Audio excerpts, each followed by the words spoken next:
생을 마감한 세계 1위의 기업 애플의 창시자 스티브 잡스는 병상에서 임종을 앞두고 자신의 과거를 회상하며 마지막 메시지를 남겼는데, 그 메시지를 여러분에게 소개하도록 하겠습니다. 우리 같이 한번 읽어보겠어요? 시작. 나는 사업에서 성공의 최정점에 도달했었다. 다른 사람들 눈에는 내 삶이 성공의 전형으로 보일 것이다. 그러나 나는 이를 떠나서는 기쁨이라고는 거의 느끼지 못했다. 결과적으로 부라는 것이 내게는 그저 익숙한 삶의 일부일 뿐이다. 병상에서 나의 삶을 회개해보면 내가 자부했던 주위의 관체와 명성과 막대한 부는 임박한 죽음 앞에서 빛을 잃었고 그 의미를 다 상실했다. 어두운 밤에 생명보조장치의 초록빛을 바라보며 윙윙거리는 소리를 들을 때 죽음의 사자의 발길이 점점 다가오는 것을 느낀다. 이제야 나는 비로소 깨달았다. 삶을 유지할 만큼 적당한 돈을 번 후에는 돈을 번 것과 무관한 일을 추구해야만 한다는 것을, 그건 돈 버는 일보다 더 중요한 곳이 있어야 한다는 것이다.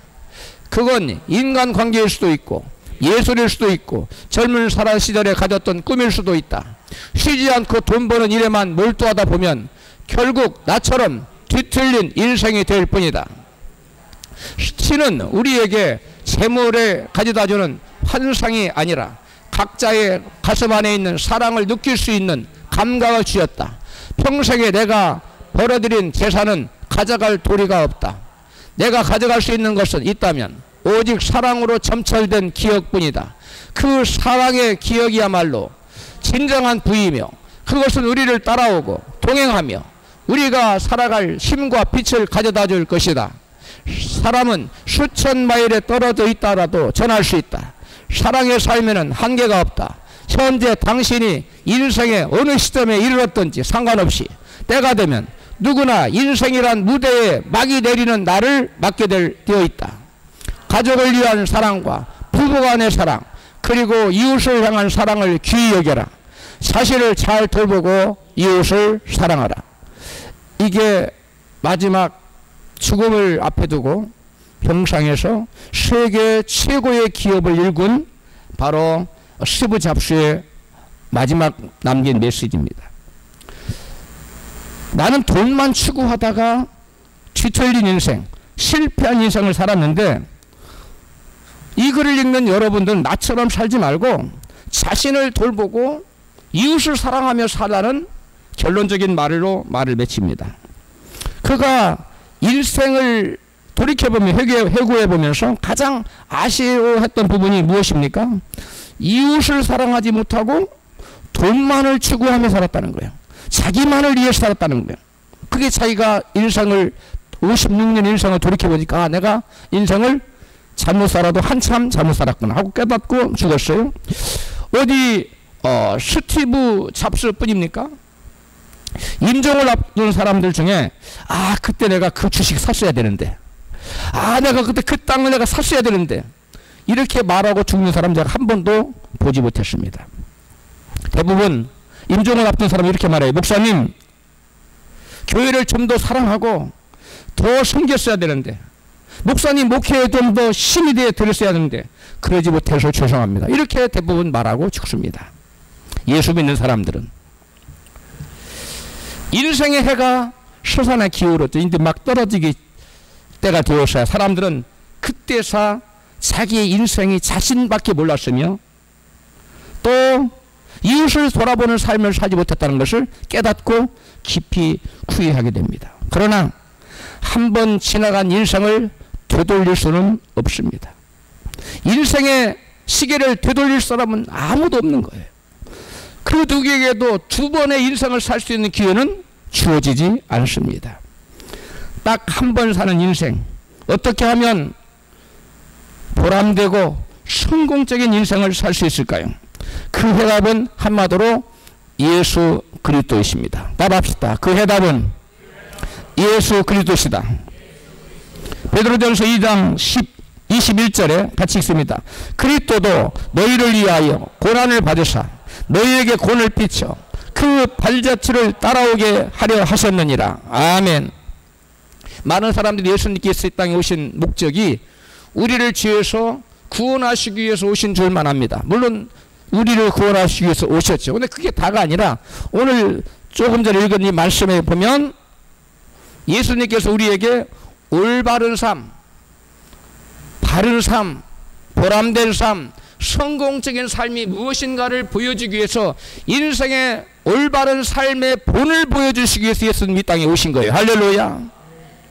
예수님은 자신을 위한 이기적인 삶을 산 것이 아니라 죄인들을 위하여 고난받는 삶, 이웃을 위해 헌신하는 삶의 본을 보여주셨습니다. 그리고 이웃을 위한 고난과 헌신의 삶의 본을 보여주신 예수님은 우리로 하여금 그 당신의 그 성공적인 삶, 보람된 삶의 본을 우리로 하여금 쫓아오기를 원하고 계십니다. 할렐루야. 예수님께서는 이같이 말씀하십니다. 마가복음 10장 45절에 시작. 인자가 온 것은 섬김을 받으려 함이 아니라 도리어 섬기려 하고 자기 목숨을 많은 사람의 대속물로 주려 함이니라. 아멘. 예수님께서는 섬김받으러 내가 왕이야, 천지를 창조하신 하나님은 나를 섬겨라고 오신 것이 아니라 도리어 섬기러 왔는데 어디까지 섬겼느냐? 당신의 하나밖에 없는 목숨을 십자가에 넣어주기까지 우리를 섬기는 삶을 보여주셨어. 그 본을 보여주신 거예요.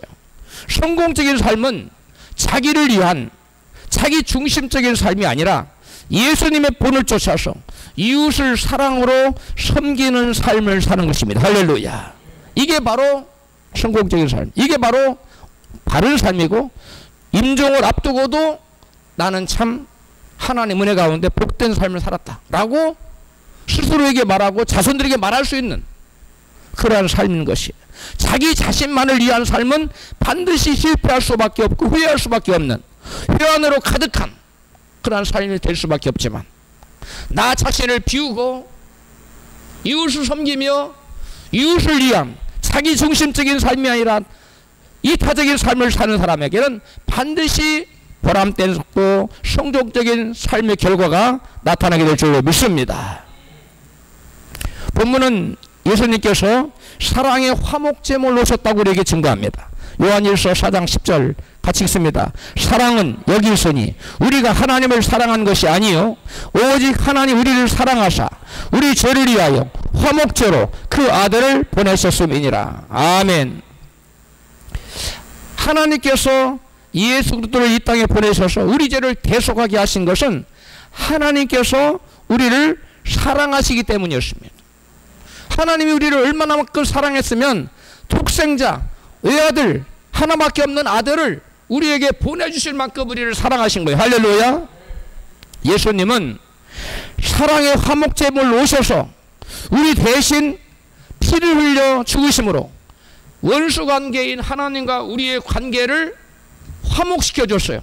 그리고 하여금 죄인 우리가 예수의 피로 의롭다함을 입고 하나님과 화해가 되어서 하나님께 나아갈 수 있는 길이 열린 것입니다. 할렐루야. 이게 바로 예수 화목제물로 오셔서 이 땅에 오셔서 예수님 하신 일이에요.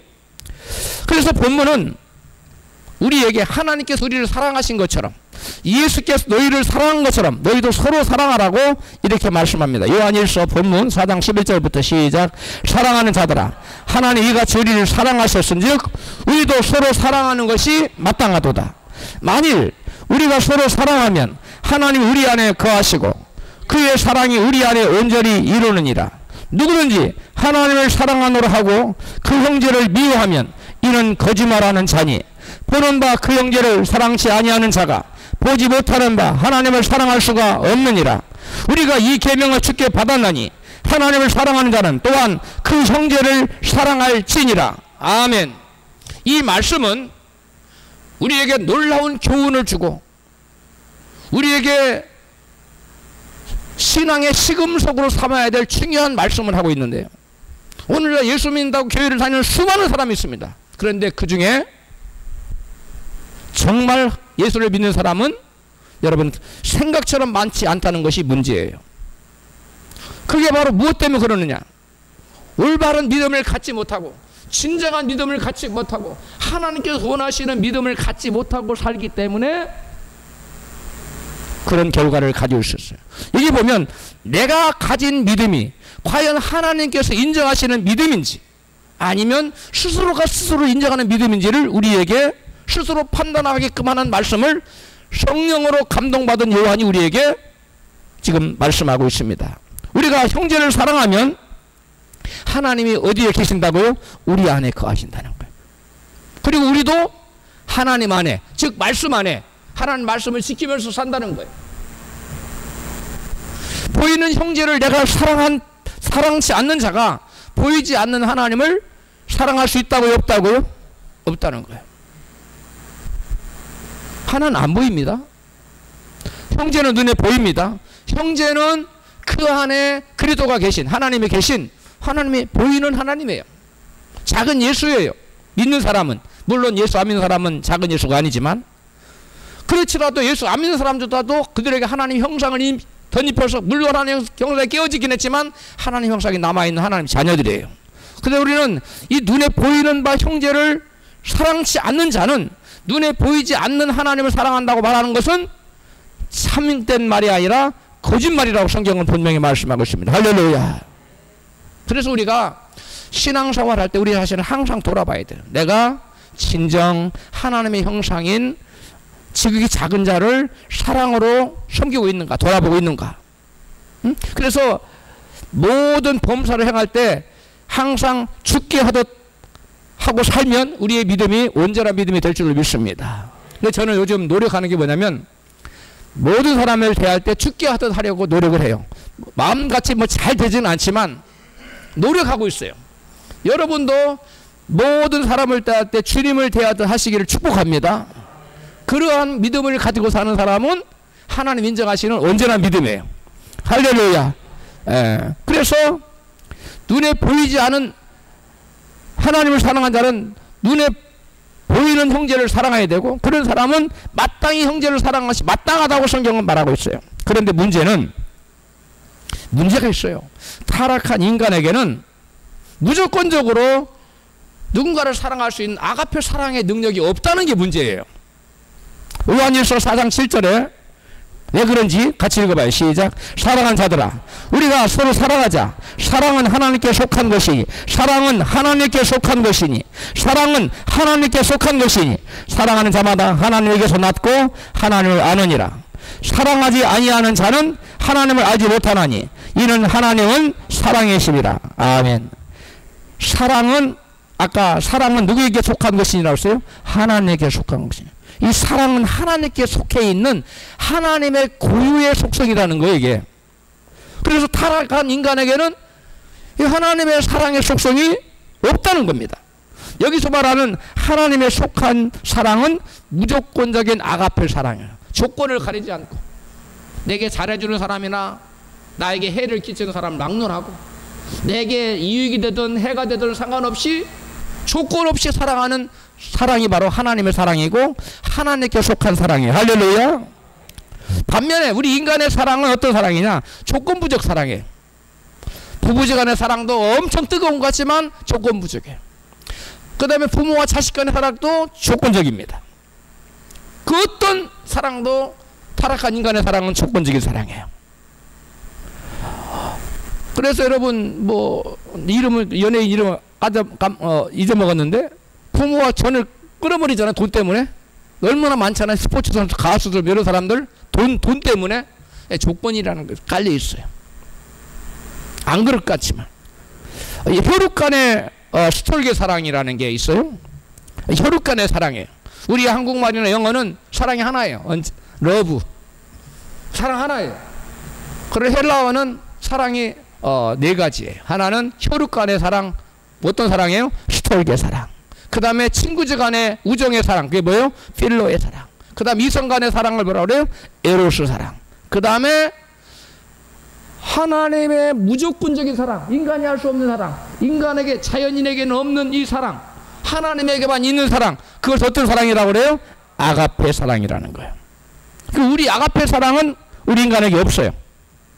그렇다면 우리 인간에게 없는 아가페 사랑을 하라고 하나 요구하시는 거 하나님 뭔가 잘못된 것처럼 보이잖아요. 그죠?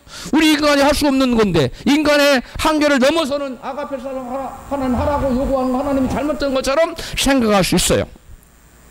어떻게 그러면 아가페 사랑 할 수 있을까? 본문 요한일서 4장 7절은 답을 주고 있어요. 같이 읽습니다. 시작. 사랑하는 자들아, 우리가 서로 사랑하자. 사랑은 하나님께 속한 것이 사랑하는 자마다 하나님에게서 낳고 하나님을 압니다. 여기 보니까 사랑하는 자마다 뭐에서 낳았다고요? 하나님에게서 난 거예요. 즉 아가페 사랑을 하는 사람은 누구로부터 태어난 거예요? 하나님의 성령으로 태어난 거예요. 여기서 사랑하는 자마다 하나님 낳고라고 말하는데 여기서 사랑하는 이라는 말은 아가페인데 아가페의 동사형이에요. 그래 아가파오라는 말이에요. 동사예요. 아가페 사랑할 수 있는 사람은 누구에게서 난 사람들이라고요? 하나님에게서 난 자들이라는 거예요. 즉 하나님에게서 났다는 말은 다른 말로 성령으로 거듭난 것을 말하는 거예요. 예수 믿고 성령으로 거듭난 사람은 그에게 하나님의 사랑, 아가페 사랑을 할 수 있는 능력이 주어진다는 거예요. 할렐루야. 그러므로 저와 여러분은 예수 믿고 거듭났습니까? 아멘. 우리 거듭났으면 우리는 이 세상적인 사랑인 수속의 사랑, 필로의 사랑, 에로스 사랑뿐만 아니라 하나님의 사랑인 무엇도 할 수 있다? 아가페 사랑도 할 수 있다는 거예요. 할렐루야. 그래 저와 여러분은 그래 참으로 존귀한 자들이에요. 귀한 분들이에요. 세상 사람들은 능히 생각할 수도 없는 아가페 사랑을 할 수 있는 능력이 우리에게 거듭난 사람에게 주어졌다는 거예요. 할렐루야. 여기 분명히 나와요. 사랑하는 자마다 하나님에게서 낳고, 하나님 나지 않은 사람은 아가페 사랑을 할 수 있다 없다? 없다는 거예요. 그 불가능하다는 거예요. 따라서 누군가가 자기에게 잘못한 사람, 해를 끼치고 앞길을 막고 막 모욕하고 다니고 막 욕하고 다니고 막 정말 이루 말할 수 없는 그런 사람까지도 용서하고 사랑할 수 있는 능력이 자기에게 있다. 그런 사람은 성령으로 거듭났다는 확실한 증거입니다. 할렐루야. 저한테 와서 목사님 제가 성령 거듭났을까 물어볼 필요 없어요. 여러분이 물론 당장에는 막 미운 마음이 들지요. 그러나 기도했을 때 하나님의 성령께서 용서하라. 그래 용서가 되고 또 그를 위해서 기도까지 축복 기도까지 나오는 그런 사람이라면 여러분 거듭난 분이래요. 할렐루야. 나는 절대로 안 된다고요? 그런 분은 회개를 하셔야 돼요. 내게 내 앞길을 막고 또 나를 해를 끼치고 나를 욕하고 다닐지라도 우선 인간적인 생각이 먼저 들어오니까 밉지만 그러나 우리가 주님 앞에 머리를 조아리고 기도할 때 하나님 용서하라. 저요 용서할 수 없지만 주님의 능력 용서하겠습니다. 그를 불쌍히 여기시고 그도 회개하고 예수 믿게 도와주세요. 변화되게 도와주세요. 이렇게 기도하는 여러분이라면 여러분은 거듭난 것이 확실합니다. 근데 나의 앞길을 막는 사람을 용서하지 못하고 꽁 하고 마음에 칼을 탁 가리고 있는 사람은 이 사람은 뭐예요? 아직 거듭나지 않은 거예요. 죄송하지만. 왜 그래요? 아가페 사랑이 그 안에 들어가지 못했. 하나님에게서 난 자들만 아가페 사랑을 할 수 있다고 성경은 분명히 말씀하고 있습니다. 할렐루야. 우리 모두 아가페 사랑을 할 수 있게 될 줄로 믿습니다. 하나님의 형상인 이 사랑의 속성이 회개하고 예수 믿는 사람에게는 회복이 돼요. 그러나 회개하고 예수 믿지 않은 사람에게 회복이 되지 않은 그런 자연인은 자기에게 잘못한 사람이 결코 용서가 안 됩니다. 또 용서가 안 되고 그 마음에 그가 막 못되기를 말로는 안 할지라도 막 마음속으로 막 간절히 소원하는 어떤 사람은 그 사람 죽여달라고 기도하는 사람들 봤어요. 그러면 안 됩니다. 그거는 확실히 거듭나지 않은 거예요. 이거는 세상 사람하고 조금도 다를 바가 없는 거예요. 그 사람이 기도를 5시간 하고 하루에 10시간씩 할다 하지라도 내게 잘못한 사람 한 사람 죽여주세요 라고 기도한다면 그건 분명히 잘못된 거예요. 그건 거듭나지 않은 거예요. 여러분과 저에게 잘못한 사람을 우리는 한없이 그리스도의 사랑으로 용서하고 우리는 그보다 더 엄청난 그 수많은 그 사람은 내게 한두 가지 죄를 짓지만 우리는 일생을 하나님과 어마어마한 죄를 지어드리잖아요. 근데 하나님은 우리의 죄를 위해서 우리요 독생자는 보내주시고 예수님은 나를 위해 죽어주기까지 하셨는데 그래서 하나 우리가 오늘 본문에 말 너희는 형제를 사랑한 것이 뭐하도다? 마땅하도다. 따라합시다. 너희가 형제를 사랑하는 것이 뭐하도다? 마땅하도다. 할렐루야. 예, 하나님은 천지 만물을 다 지으신 창조자 하나님이세요. 그런데 유독 우리 인간에게만 하나님의 생기와 하나님의 영을 불어넣었다는 거예요. 동물도 똑같이 사람처럼 흙으로 만들었어요. 근데 그것으로 끝이에요. 그 우리 인간에게는 플러스 플러스 하나님의 영을 불어넣었다는 거. 할렐루야. 하나님의 영을 불어넣어서 하나님의 형상이 우리에게 딱 있는 거예요. 할렐루야. 무슨 말이냐? 우리 인간은 하나님의 자녀로 지음받은 거예요. 하나님의 자녀로. 그래서 여러분, 사람과 동물의 차이점이 있어요. 동물이 IQ가 높은 동물들은 IQ가 낮은 사람보다 높습니다. 많이 높아요. 제가 대관령에 가서 검은 그 이스라엘의 그 양치는 개를 봤는데 얼마나 똘똘한지. 야, 이거 사람보다 더 똘똘하다. 그 머리 아주 좋은 거예요, 개가. 근데 그런 개라 할지라도 짐승들이 모여서, 동물들이 모여서 제사를 드렸다, 기도회를 했다. 뭐 그런 거 봤어요? 그런 거 듣도 보지도 못하고 드라마에서도 안 나와요. 그런 거는 상상할 수 없는 얘기예요. 왜? 동물들에게는 뭐가 없어요? 하나님의 영이 불어넣어지잖아요. 영적인 존재가 아니에요. 그러나 영을 찾지 않아. 영적인 존재가 아니기 때문에 영이신 하나님을 찾을 수가 없는 거예요. 커넥션이 없는 거예요. 우리 인간은 하나님과 연결고리를 집어넣었어요. 하나님의 형상이라고 그래요. 그걸 바로 하나님의 영이라고 그래요. 할렐루야. 그래서 우리 인간은 아무리 밀림지대에 살고 있는 미개한 종족이라 할지라도 그들은 모여서 여러분 종교의식을 가져요. 하나님을 찾아요. 신을 찾아요. 절대자를 찾아요. 각기 나름대로의 부르는 신의 이름은 달라요. 그러나 그들은 절대자를 찾고 있어요. 왜 그래요? 여느 동물과 다르게 하나님의 형상을 덧입혀서 창조된 피조물, 하나님의 자녀로 지음받았기 때문에 우리 인간은 다른 것입니다. 할렐루야. 그래서 세상의 모든 사람들은 하나님 찾고 있어요. 그래서 여러분, 교회는 안 나오도 집에서 제사라도 드리잖아요. 에? 인간은 하나님의 형상이 입혀진 영적인 존재이기 때문에 그 영혼이 본능적으로 하나님을 찾게 되어 있고 하나님께 제사하게 되어 있어요. 그렇지만 인간이 아무리 하나님을 찾는다 한들, 우리 인간이 아무리 제사를 100번 1000번 드린다 한들, 하나님과 죄 때문에 관계가 끊어진 사람은 그 제사는, 그들의 기도는 하나님께 상달된다 안 된다? 될 수 없어요.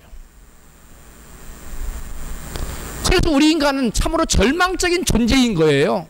그런데 하나님께서 우리를 불쌍히 여기신 겁니다. 죄로 말미암아 영원한 심판을 받아 마땅한 저희들을 위해서 우리를 죄에서 구원하여서 영원한 지옥의 영원한 천국으로 데려가기 위해서 하나님의 독생자를 이 땅에 보내주신 거예요. 그리고 예수님께서는 저와 여러분의 죄를 지고 십자가 달려 피 흘려 돌아가신 거예요. 이것이 하나님의 놀라운 사랑입니다. 할렐루야. 그런데 이와 같이 예수님께서 우리를 위해 사목제물 이 땅에 오셔서 주어주셔서 하나님과 우리를 화해시켰어요. 그래서 우리의 죄를 십자가의 피로 다 덮어주셨어요. 용서해 주셨어요. 그래서 우리가 성령으로 거듭나서 이제 하나님의 자녀로서 영이 살아나서 하나님께 나아갈 수 있는 길이 열린 줄로 믿습니다. 여러분, 그래서 저와 여러분은 성령으로 거듭나서 하나님에게만 있던 하나님의 고유한 속성인 사랑의 속성, 원수까지도 사랑할 수 있는 사랑의 속성이 우리에게 회복된 거예요. 왜? 거듭남으로 하나님의 형상이 회복됐기 때문에. 하나님의 형상 속에는 무슨 속성이 있다고? 원수까지도 사랑할 수 있는 속성이 있기 때문에 저와 여러분이 예수 믿고 거듭나면 원수까지도, 나에게 해를 끼치는 사람도 용서하고 사랑할 수 있는 여러분 아가페 사랑의 능력이 생긴 줄로 믿습니다. 저와 여러분 다 아가페 사랑을 할 수 있는 능력이 있는 거예요. 그게 없다면, 목사 아무리 봐도 없는데요, 그러면 처음부터 예수를 다시 믿어야 돼요. 처음부터 회개해야 되고 처음부터 다시 해야 돼요. 그래도 안 늦어요. 지금부터라도 믿음의 이 기초를 바로 해야 돼요. 굉장히 중요한 것입니다. 본문은 성령으로 거듭난 사람은 하나님과 하나 된 사람이라고 말씀하고 있어요. 본문 요한일서 4장 12절입니다. 시작. 만일 우리가 서로 사랑하면 하나님이 우리 안에 거하시고 그의 사랑이 우리 안에 온전히 이루느니라. 그의 성령을 우리에게 주심으로 우리가 그 안에 거하고 그가 우리 안에 거하시는 줄을 아느니라. 사랑 안에 거하는 자는 하나님 안에 거하고 하나님도 그 안에 거하시느니라. 아멘. 자, 여기 보면 똑같은 말이 나와요. 우리가 서로 사랑하면, 12절에서 13절에는 그의 성령을 우리에게 주심으로, 똑같은 전제예요. 근데 결과는 똑같아요. 하나님 우리 안에 있고 우리는 하나님 안에 있다는 거예요. 둘 결과가 다 똑같아요. 우리가 서로 사랑하면이라는 말이나 그러므로 성령이 하나님께서 성령 우리에게 주신 것은 뭐하고요? 똑같다는 거예요. 즉 우리가 형제를 사랑한 사람은 하나님께서 그에게 뭘 주신 거예요? 성령을 주신 거예요. 다른 말로 성령으로 거듭난 거예요. 형제를 사랑한 사람은 거듭났다는 거예요. 그게 아멘 하세요? 여러분이 형제를 사랑하고 있다면 사랑할 수 없는 사람조차도 자기에게 잘하는 사람 말고 그건 누구나 사랑해요. 강도도 자기가 사랑해요. 그거 말고 나에게 해를 끼치는 사람, 나를 막 욕하고 다니는 사람조차도 용서하고 용납하고 사랑할 수 있는 사람이라면 그 사람에게는 이미 하나님께서 뭘 주셨다? 성령을 주신 거예요. 이게 성경이 그렇잖아요. 같이 12절 다시 읽어봐. 시작. 만약 우리가 서로 사랑하면 하나님이 우리 안에 거하시고, 그렇죠? 13절 시작. 그의 성령 우리에게 주심으로 우리가 그 안에 거하고. 마찬가지잖아요. 똑같은 말이잖아요. 그러니까 우리가 서로 사랑한다는 건 하나님께서 우리에게 뭘 주셨다는 거예요? 성령을 주셨다는 거예요.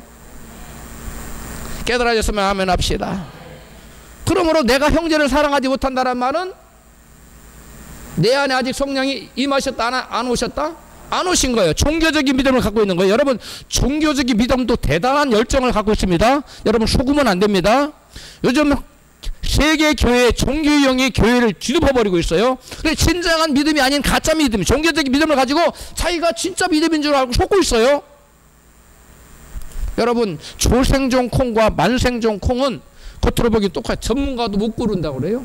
조생종 콩은 콩이 땅에 떨어질 것을 우려해서 다 익기 전에 다 베버린 거예요. 그 땅에 심어도 썩어버리고 싹이 안 나요. 죽은 콩이에요. 생명이 없어요. 만생종 콩, 온전히 익은 콩은 심으면 다 납니다.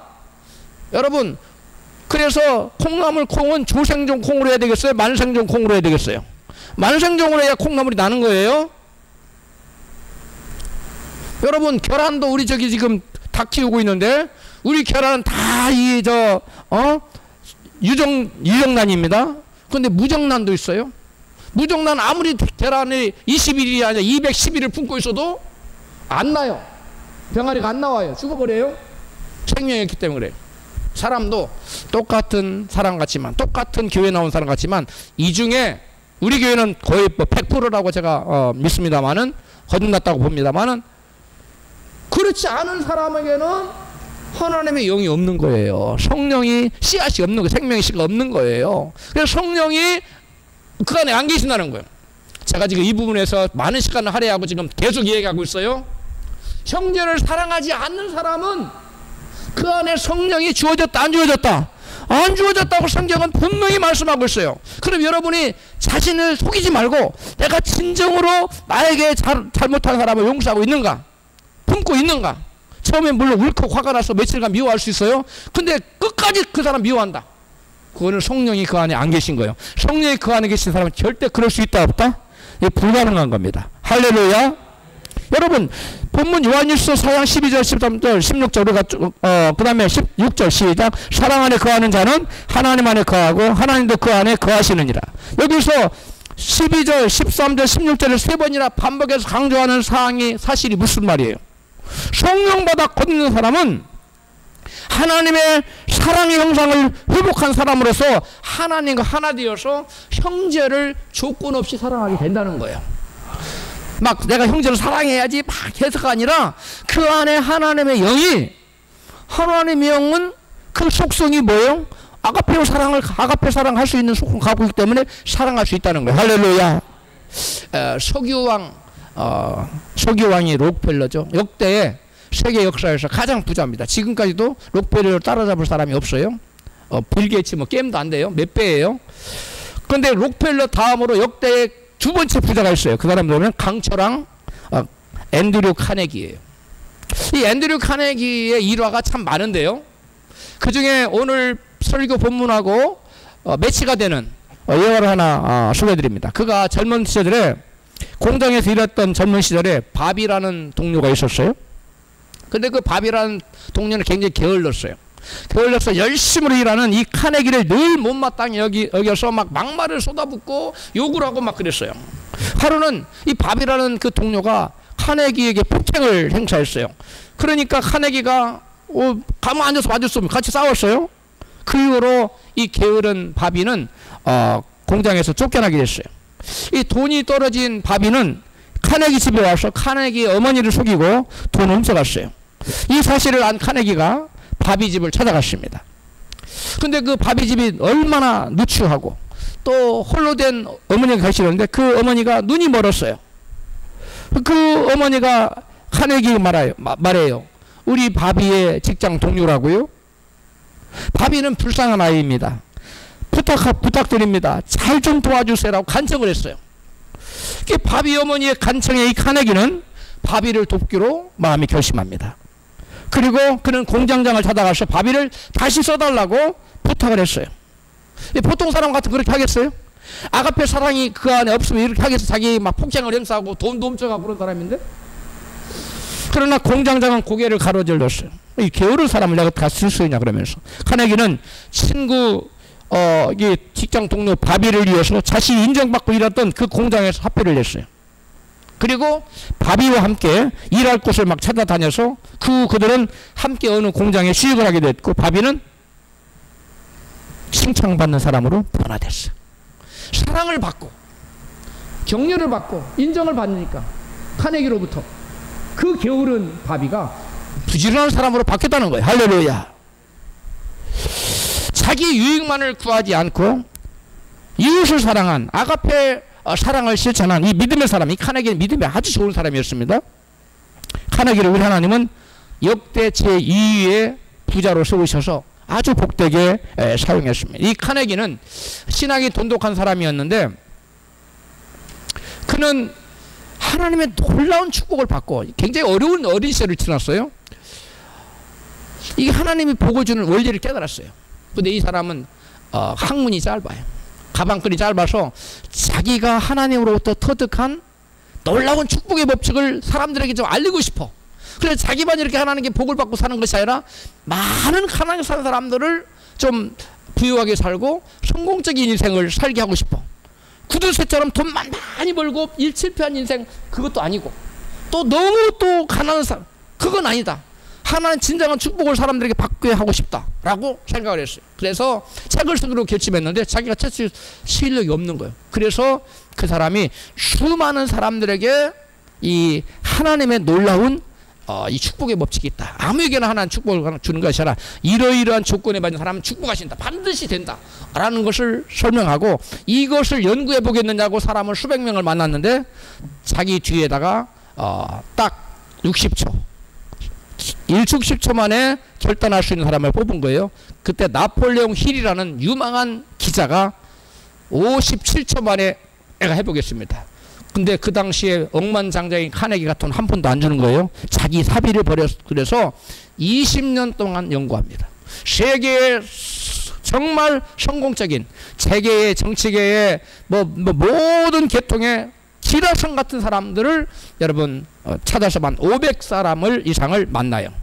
20년 동안. 그래서 그 사람의 전기나 모든 걸 연구한 다음에 어떻게 하면 하나님 축복을 받는가를 책을 펴내요. 책을 편하게 해요. 그래서 이 책을 통해서 이 카네기를 통해서 여러분 그 당시 억만장자가 된 사람이 여러분 미국 사람만 수천 명 이르게 돼요. 여러분 이 법칙이 뭔지 아십니까? 자신을 위해 일하지 말고 남을 위해서 일하라는 거예요. 일법칙이 제일 법칙이. 자신을 위해 살지 말고 남을 위해 살려고 하면 하는 그 사람은 위대하게 쓴다는 거예요. 할렐루야.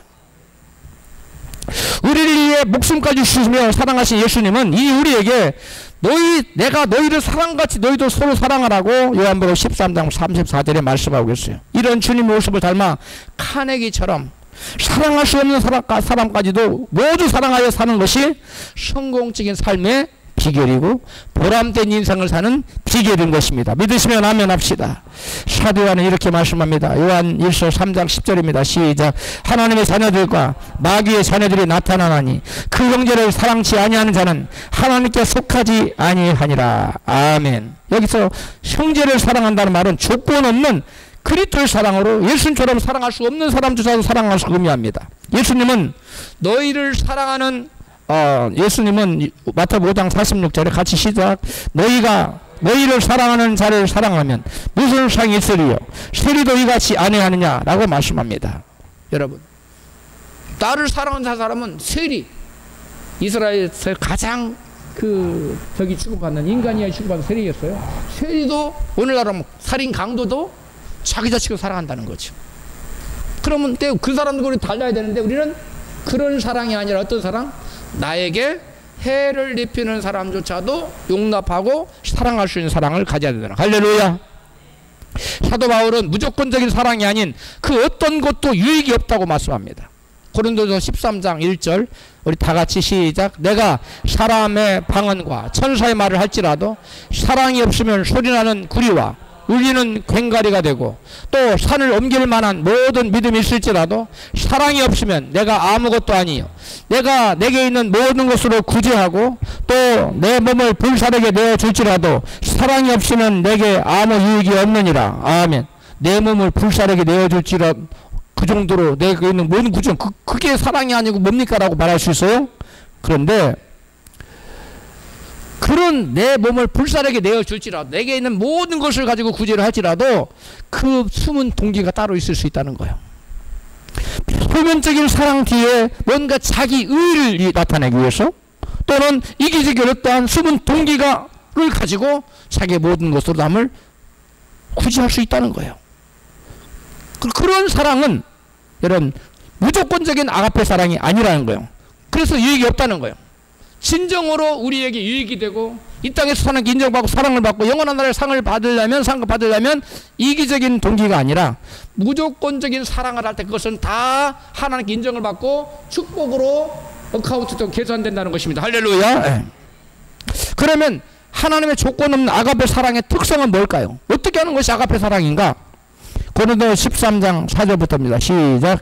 사랑은 오래 참고 사랑은 온유하며 투기하는 자가 되지 아니하며 사랑은 자랑하지 아니하며 교만하지 아니하며 무례행치 아니하며 자기 유익을 그치 아니하며 성내지 아니하며 악한 것을 생각지 아니하며 불의를 기뻐하지 아니하며 진리와 함께 기뻐하고 모든 것을 참으며 모든 것을 믿으며 모든 것을 바라며 모든 것을 견디느니라. 아멘. 7절에 보니까 모든 걸 참으며 하라. 이게 스토그라는 단어인데 이건 모든 것을 덮어준 사랑은 모든 허물을 덮는다랬죠. 이 덮는다는 의미예요. 그래서 요즘 나오는 세번역이나 공동번역이나 현대어 성경이나 전부 다 모든 것을 덮어주고라고 되어 있어요. 근데 개역개정은 그렇게 안 했어요. 모든 것을 덮어주고예요. 그래서 사랑의 특성이 여기 몇 가지가 나와요? 15가지가 나와요. 근데 그 중에 가장 핵심적인 내용이 뭘까요? 그거 바로 가장 가운데 있는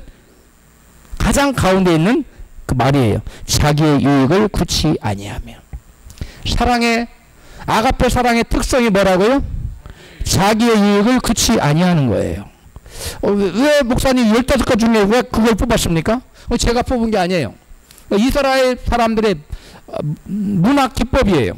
미국 사람들은 어떤 문장을 쓸 때 제가 미국 가서 글 쓰는 연습을 많이 공부를 했는데 먼저 결론적인 내용을 얘기를 해요. 가장 서두에.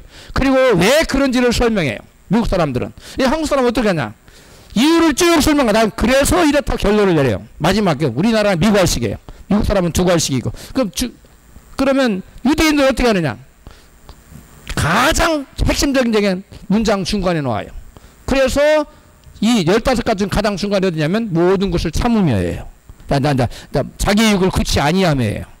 따로 한번 합시다. 자기 유익을 굳이 아니하며. 그런 것처럼 예수님의 생애가 바로 자기의 유익을 구하는 삶이 아니라 원수인, 죄인인, 경건치 않은 그런 자들을 위해서 타인의 유익을 위해서 자기 목숨까지 내어놓는 그런 아가페 사랑을 했다는 거예요. 할렐루야. 그 예수님의 본이에요. 예수님 뭐 본이라고요? 아까 제가 설교 말씀했죠. 예수님은 우리를 구원하시기 위해서 오실 뿐만 아니라 우리에게 뭘 보여주시겠어? 삶의 본을, 올바른 삶의 부분을 보여주기로 하셨어요. 할렐루야. 예수님의 사랑이 무조건적인 아가페 사랑이었음을 바울이 이같이 증거해요. 예수님의 사랑이 무조건적인 아가페 사랑이었다는 것을 이같이 증거하는데 로마서 5장 6절입니다. 시작. 우리가 아직 연약할 때 기약대로 그렇게 해서 경건치 않은 자를 위하여 죽으셨도다. 우리가 아직 죄인 되었을 때 그리스도께서 우리를 위하여 죽으심으로 하나님께서 우리를 향한 자기의 사랑을 확증하셨느니라.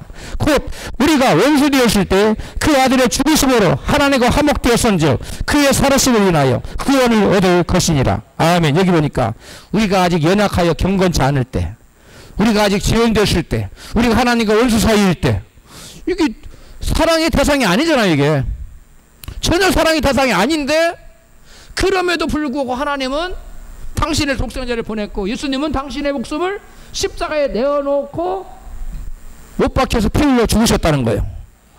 할렐루야. 이게 아가페 사랑이라는, 이게 아가페 사랑이라. 그냥 하나님은 너희들은 내가 그런 거 사랑, 나는 할수록 너희들은 못해, 그게 아니라 내가 너희들에게 나의 형상을 덧입혀줬어.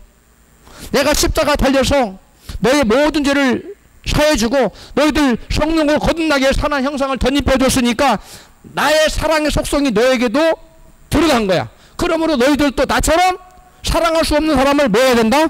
마땅히 사랑해야 된다. 할렐루야. 그러면서 요한 사도는 이렇게까지 말해요. 요한일서 3장 14절입니다. 시작.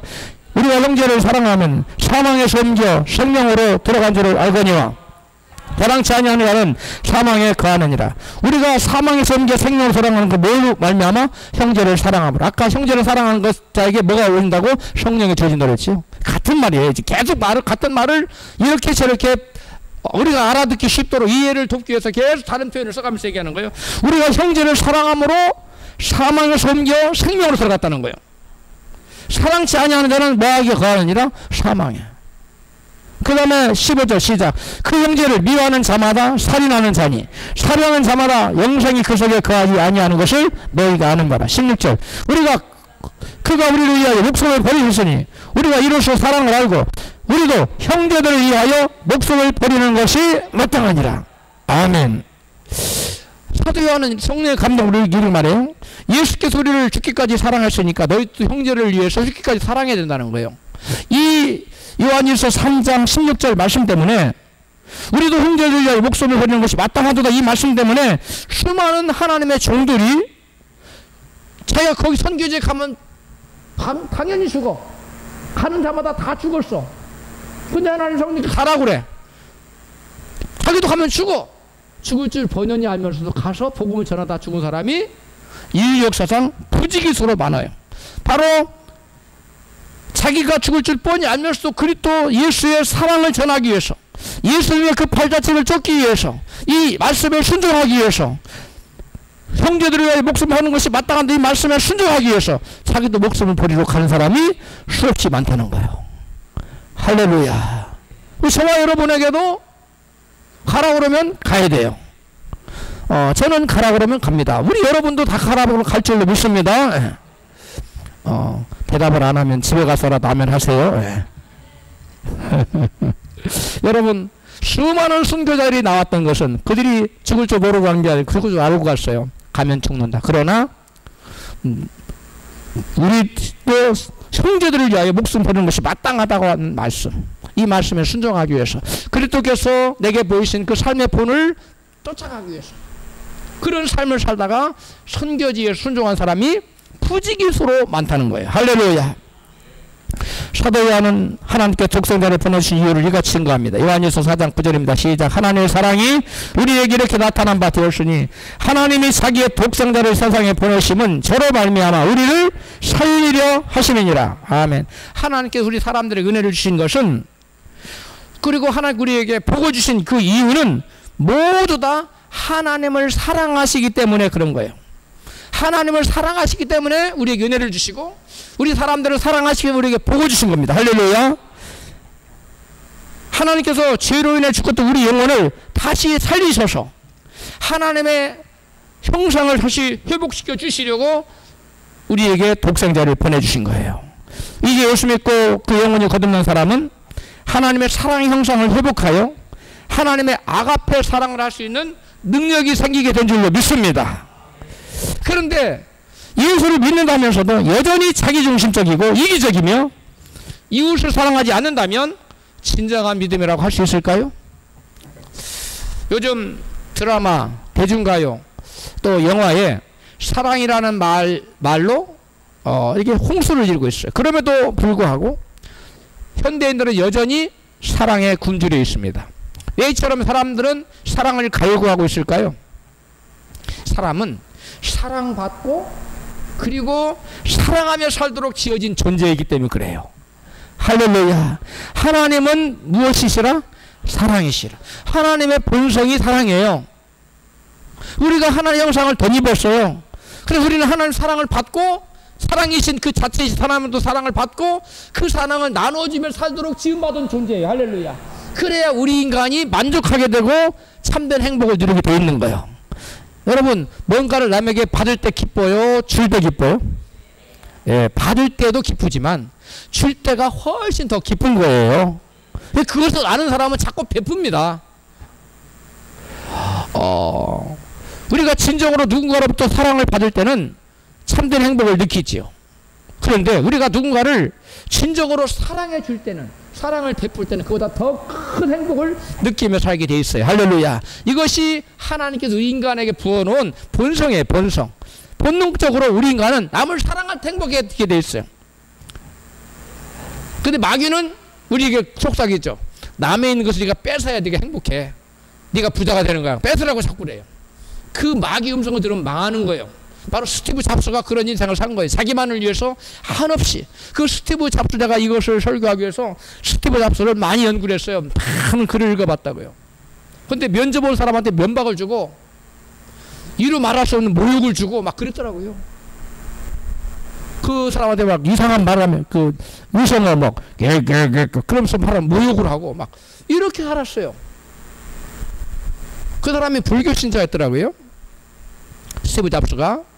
여러분, 남의 것을 많이 가지면 사람들은 성공한다고 생각해요. 높아지면 성공한다고 생각해요. 아니, 그 성공한 인생이 아니에요. 하나님은 베풀고 나눠주라고 말합니다. 베풀 수 없는 사람에게도 베풀라고 말합니다. 이게 하나님 우리에게 보여주신 본이에요.